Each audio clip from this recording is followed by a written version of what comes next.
The ability to export assets is an important part of any design workflow. So in this video, we'll cover how to export assets from the Framer desktop app and how to choose the right size and format for the job.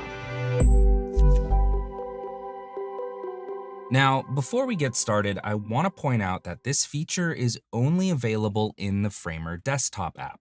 So if you don't have it, head over to framer.com/downloads to download and install it.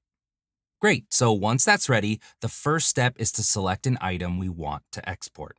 This can be a single layer or even an entire page, depending on what we need. And that's an important thing to keep in mind because exports always begin with selection.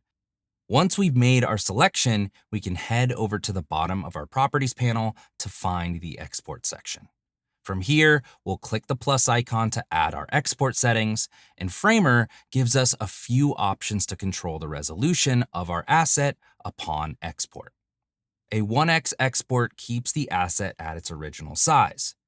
2x exports it at double the resolution, which is helpful when we want sharper visuals. And 3x and 4x give us even larger versions, which can be useful when we need even more clarity or a little more flexibility after export.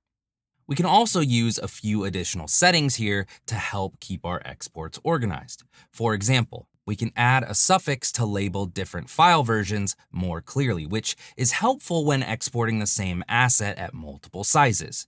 There's also a folder option which lets us organize exported assets into a specific folder structure, which is great for batch exports. Lastly, we'll choose the file format, and Framer gives us the option of a PNG or a JPG. PNG is great for assets like UI elements, icons, and logos when transparency is needed. And JPEG is a better fit for photographic assets or larger visuals where a smaller file size is preferred. Now, once everything looks good, we can click Export, and Framer will download the file directly to your computer.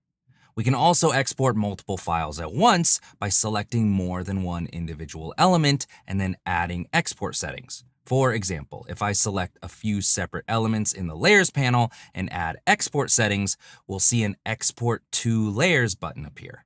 But it's worth noting that if we apply export settings to a stack or a frame, Framer will export everything within that stack or frame as a single asset rather than as separate elements. So whether you're exporting a single element or organizing multiple files for handoff, Framer's export settings give us a flexible way to get assets out of Framer and ready to use.